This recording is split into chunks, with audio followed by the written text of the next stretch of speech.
बहुत बहुत नमस्कार और धन्यवाद जो आज आप एक गंभीर मसले पर जिस पर हमने प्रेस वार्ता रखा है आप यहां आए हैं। आप सभी जानते हैं कि जिस प्रकार से फारूक अब्दुल्ला जी ने एक साक्षात्कार एक इंटरव्यू में भारत के खिलाफ जिस प्रकार के शब्द कहे हैं, आज उसी विषय को लेकर हम ये प्रेस वार्ता कर रहे हैं।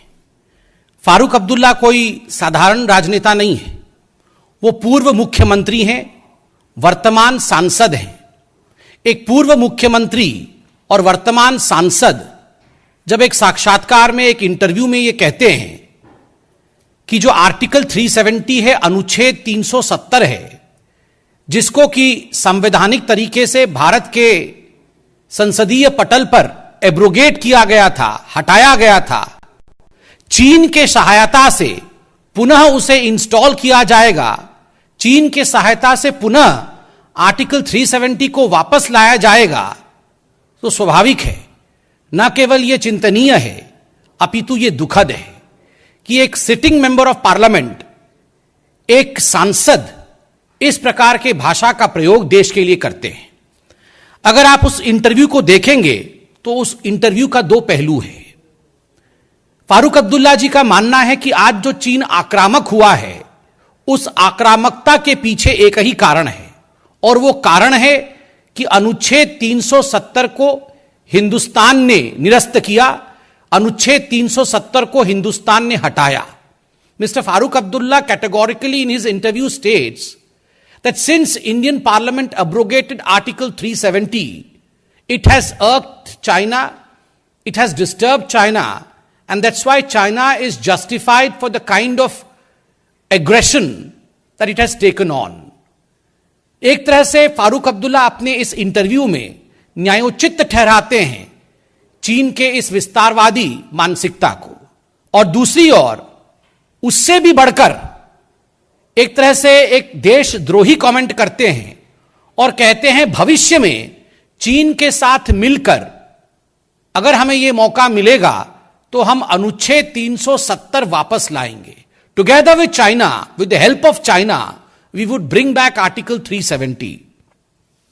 यह मुझे समझ में नहीं आता है कि एक सिटिंग सांसद इस प्रकार की बातें कैसे कर सकता है।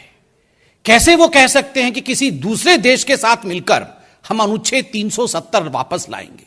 अनुच्छेद 370 का हटाना, इसको लेकर एक डेमोक्रेटिक कंट्री में, एक लोकतांत्रिक देश में आपके मन में किसी प्रकार का रिजर्वेशन है, आप उसके खिलाफ कहना चाहते हैं, आप स्वतंत्र हैं, किंतु यह कहना कि दूसरे देश के साथ मिलकर हम अनुच्छेद 370 ले आएंगे, यह अपने आप में न केवल समझ से बाहर है, न केवल निंदनीय है, मगर सही मायने में कहा जाए तो यह देश विरोधी स्टेटमेंट है। दिस इज एब्सोल्युटली सेडिशियस, यह सेडिशियस स्टेटमेंट है। बंधुगण, जहां तक फारूक अब्दुल्ला जी का सवाल है, फारूक अब्दुल्ला जी एक रिपीट ऑफेंडर है। यह कोई पहली बार फारूक अब्दुल्ला जी ने ऐसा कहा हो, ऐसा नहीं हुआ है। इससे पहले भी फारूक अब्दुल्ला जी ने कई बार इस प्रकार के स्टेटमेंट दिए हैं जिसको आप सुनकर, जिसको आप देखकर हतप्रभ रह जाएंगे। आपको याद होगा फारूक अब्दुल्ला जी ने 24 सितंबर, अभी चंद महीनों पहले यह कहा था कि अगर आप जम्मू कश्मीर में जाके लोगों से पूछेंगे कि क्या वो भारतीय हैं, तो लोग कहेंगे नहीं, हम भारतीय नहीं हैं, हम भारत में रहना भी नहीं चाहते हैं।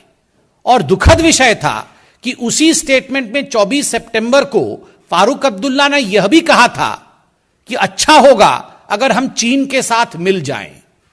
आप बताइए, देश के संप्रभुता पर प्रश्न उठाना, देश के इंडिपेंडेंस पर, देश की सॉवरेनिटी पर, उस पर प्रश्न चिन्ह लगाना, यह एक सांसद को किस प्रकार से शोभा देता है, और क्या यह देश विरोधी वचन नहीं है? याद करिए, यह वही फारूक अब्दुल्ला है जिन्होंने बहुत स्पष्ट रूप से कहा था, पीओके क्या तुम्हारे बाप का है जो तुम पीओके ले लोगे? यह भारत के लिए कहा था कि क्या पीओके तुम्हारे बाप का है, और क्या पाकिस्तान ने चूड़ियां पहन रखी है जो तुम पीओके ले लोगे और पाकिस्तान कुछ नहीं करेगा? देखिए, पाकिस्तान को लेकर, चीन को लेकर जिस प्रकार की नरमी इनके मन में है, और भारत को लेकर जिस प्रकार की मैं कहूंगा बेशर्मी इनके मन में है, ये अपने आप में बहुत सारे प्रश्न खड़े करते हैं। और केवल फारूक अब्दुल्ला ऐसा कहते हो ऐसा नहीं है, ये चचेरे ममेरे भाई हैं।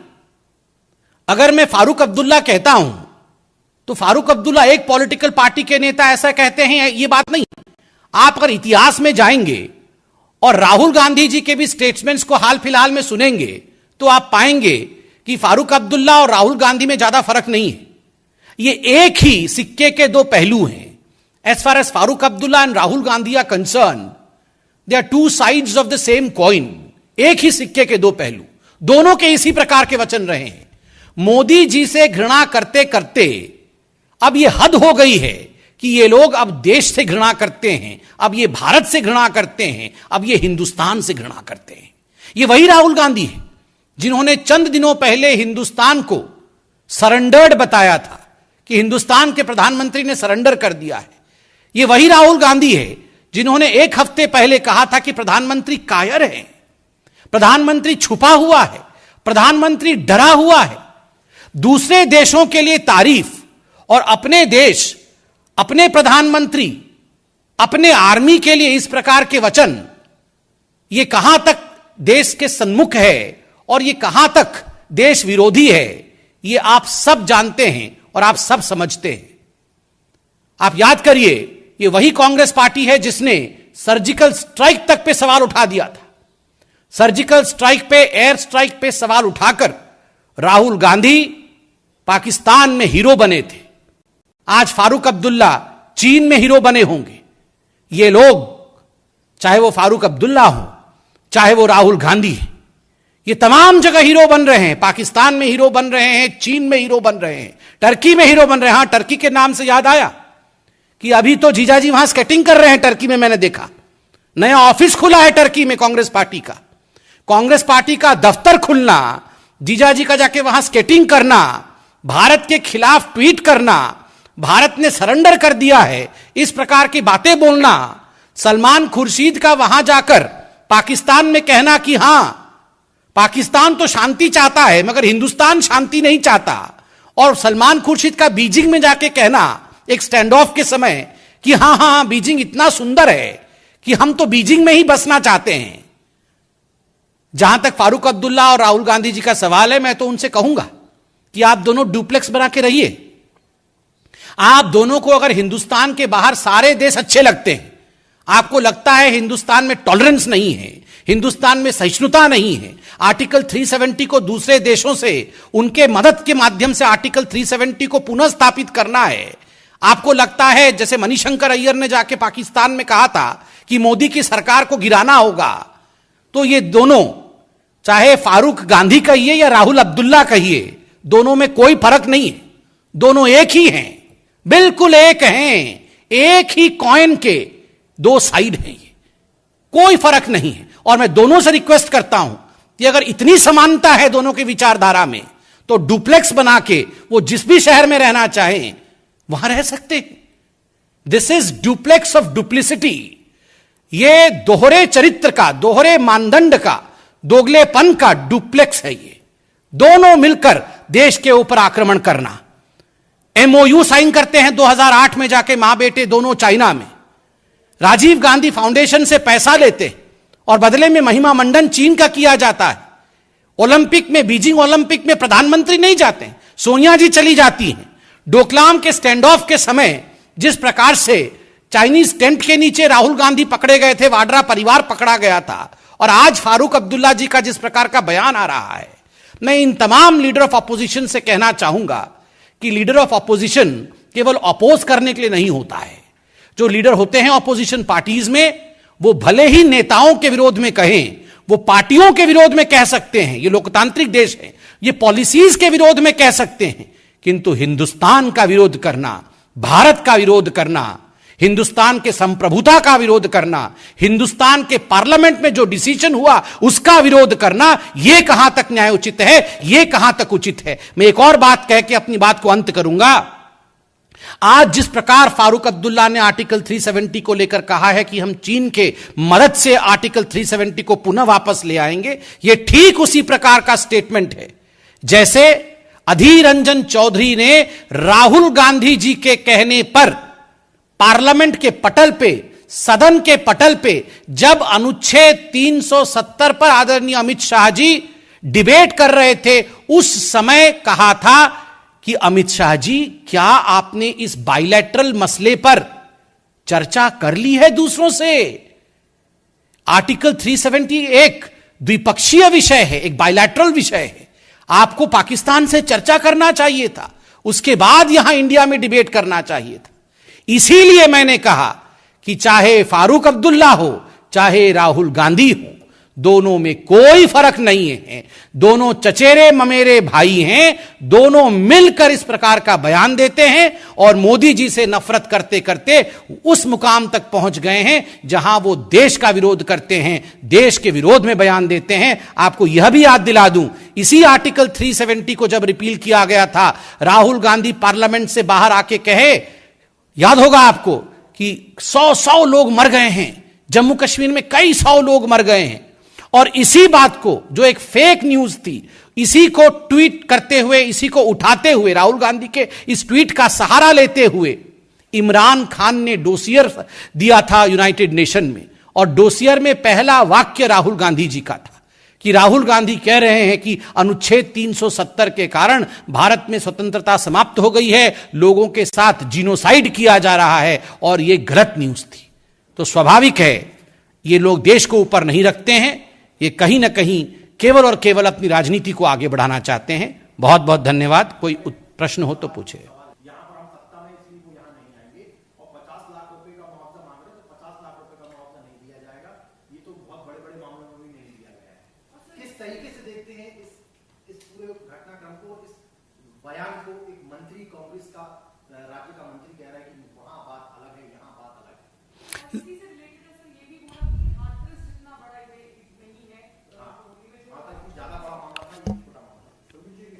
मैं इसके आपका भी प्रश्न लूंगा। एक बहुत गंभीर प्रश्न आपने पूछा है।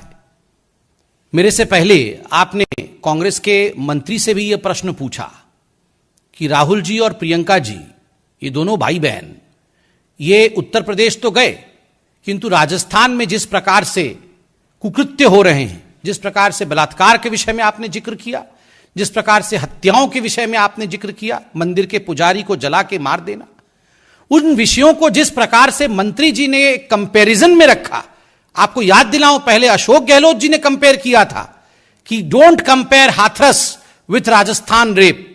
आप हाथरस के विषय को राजस्थान से कंपेयर मत करिए। और केवल अशोक गहलोत ने नहीं, उससे पहले छत्तीसगढ़ के एक बहुत प्रमुख मंत्री ने, कांग्रेस पार्टी के, कहा था हाथरस वाला रेप तो बड़ा है, मगर छत्तीसगढ़ के बलरामपुर में जो रेप हुआ है वो छोटा है। रेप बड़ा और छोटा, हत्या बड़ी और छोटी।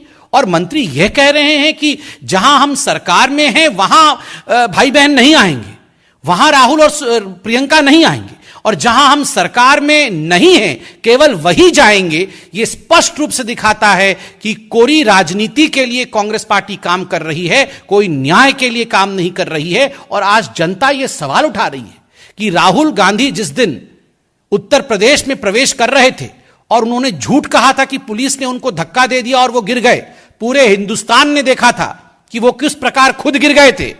आज हिंदुस्तान पूछ रहा है कि तब का गिरा हुआ राहुल गांधी आखिर उठेंगे कब और राजस्थान जाएंगे कब?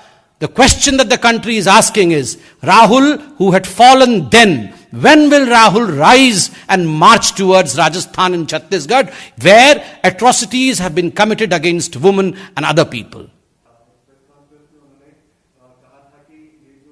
जी देखिए, बहुत ही दुखद है जिस प्रकार से एक वीडियो सामने आया है, कांग्रेस के दफ्तर का वो वीडियो है, और वीडियो तारा यादव नामक कांग्रेस की एक कार्यकर्ता के साथ जिस प्रकार बहुत सारे पुरुष मिलकर उसकी पिटाई कर रहे हैं, यह अपने आप में हृदय विदारक, कोट अनकोट हृदय विदारक दृश्य है। यह कोई साधारण दृश्य नहीं है। डोमेस्टिक वायलेंस इस देश में एक बहुत महत्वपूर्ण मुद्दा है। वैसे में एक नेत्री को एक पॉलिटिकल दफ्तर में ऑन कैमरा, जब कैमरे ऑन हो, उसके सामने इस प्रकार पिटाई करना और उनके मुंह को सुझा देना, होंठ उनके सूज गए हैं, उनकी कान की बाली नीचे गिर जाती है, वो खुद नीचे गिर जाती हैं, ये किस प्रकार का घृणक कृत्य है? कांग्रेस जो महिला न्याय के लिए पोस्चरिंग करते हुए दिखती है, वास्तविक रूप में क्या वो महिला न्याय के लिए काम कर रही है? जो इस वीडियो को एक बार देख लेगा वो कांग्रेस के दोहरे चरित्र को जान जाएगा। मुझे लगता है राजस्थान के विषय में आखिरकार प्रियंका जी जागरूक हुई हैं। राजस्थान में जैसे दो बहनों के साथ जो शेड्यूल ट्राइब कम्युनिटी की हैं, उनके साथ जिस प्रकार से दुष्कर्म हुआ, पहले अशोक जी ने कहा कि बहनें अपनी इच्छा से गई थी, बाद में पुलिस ने भी एफआईआर नहीं लॉन्च किया था, बहनों ने कैमरे के सामने सच्चाई को व्यक्त किया। लगता है प्रियंका जी के कान में अब जाके सच्चाई पड़ी है और वो राजस्थान के विषय में उन्होंने ट्वीट किया है। बिल्कुल सही है, राजस्थान में कानून व्यवस्था सुधरनी चाहिए। एनसीआरबी की डाटा भी कह रही है कि राजस्थान में जिस प्रकार आए दिन रेप की घटनाएं हो रही हैं वो हिंदुस्तान में सबसे अधिक है। प्रियंका जी को इस विषय में चिंता करनी चाहिए और वो चिंता कर रही हैं, मुझे उनके ट्वीट से लग रहा है। धन्यवाद।